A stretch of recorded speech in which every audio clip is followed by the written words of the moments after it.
Let's start. Q-Jump, 2021, 10. Page 49 number 1.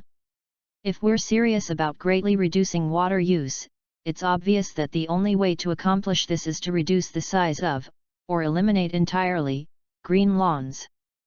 And now is the time for the state and the city to act.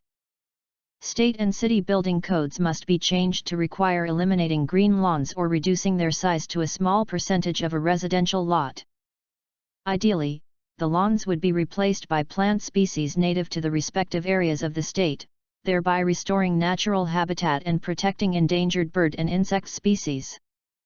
Cities and towns should lead by example and replace lawns with native plants except where grass is required.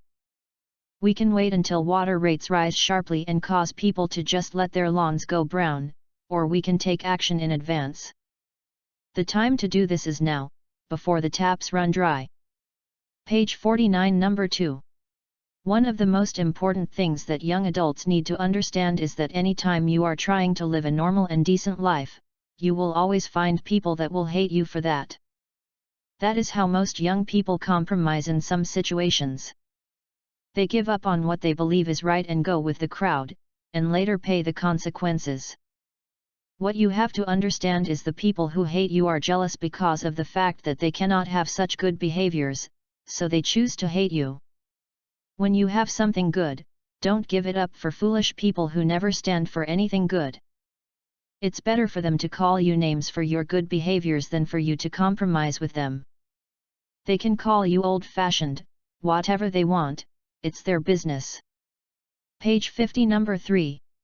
Loneliness and lack of self-esteem are among the most obvious conditions which can be alleviated by living with an animal friend. You are never alone with a dog or cat. Walking the dog brings you into contact with other people and makes it infinitely easier to strike up a conversation with strangers. Local cat owners often get to know one another too, as it is common for cats to wander into their neighbors' gardens and houses, and for neighbors to exchange cat-sitting duties during holiday times. Having the responsibility for a pet can increase your sense of your own value and importance. Caring for an animal reminds you that however low you might feel, you are capable. When you're tempted to stay in bed and pull the covers over your head, you have to get up and feed the cat or walk the dog. That everyday routine with a creature who needs you can be extremely soothing. Page 50 number 4.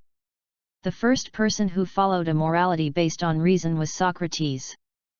Socrates said that no man is voluntarily wicked, that one is wicked through ignorance of the good, that furthermore, the good is neither pleasure nor power and that one cannot be master of anything, whatever it is, unless one is first master of oneself.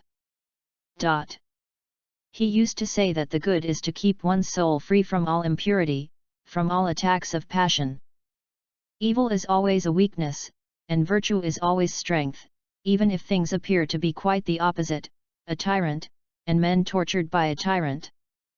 A tyrant is, although he does not know it, weaker than the person who, fully aware of what is happening, allows himself to be killed by tyrants.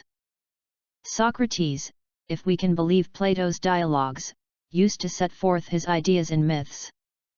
The highest principle is clearly know yourself, since evil is defined as self-ignorance. Page 51 number 5. In 1840, the famous German chemist Baron Justus von Liebig, also perhaps the best teacher of chemistry of his day, published a book on organic chemistry. Baron Justus von Liebig, 1840. In the book, he argued that plants do not feed directly on humus, as was then generally believed, but exist on simple, inorganic chemicals taken directly from the air and soil. By analyzing the chemical composition of plants he was able to make a list of these substances, and he showed that plant growth ceases if the availability of just one essential nutrient falls below a certain minimum, regardless of the abundance of all other nutrients. In other words, it is the availability of the scarcest nutrient, not the most abundant, that determines success or failure for plants. If the soil is deficient, say, in boron, no amount of phosphorus will remedy the lack and stimulate vigorous plant growth. Page 51 number 6. Anger occurs suddenly and unexpectedly, and once initiated, it is difficult or impossible to stop. Many of my clients believe that their anger is so sudden and unexpected that there is little or nothing they can do to control it. I've often heard the description 0 to 60 to describe how quickly one's anger is activated. 060. According to this belief, anger is aroused too quickly for you to be able to stop it. The only solution is to leave the situation or for others to back off. This faulty assumption defies the way your mind and body operate. In most cases, there are many events that occur in the minutes and hours and sometimes days prior to an anger episode that can greatly affect how you react.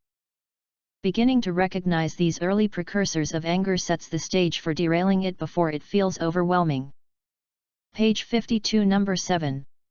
In spite of the remarkable variety of interests and personalities represented in classrooms, the daily activities are generally carried out without mishap.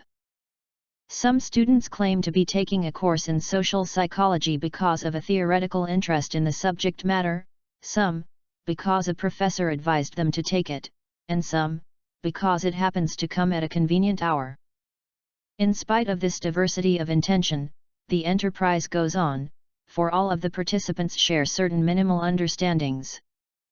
There are common assumptions regarding the time and place of the meetings, the appropriate dress for these occasions, and the division of labor in which the professor has primary responsibility.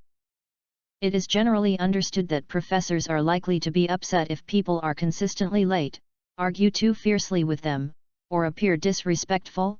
Hence, most students make some effort to arrive on time and to suppress their tendencies toward aggression or falling asleep.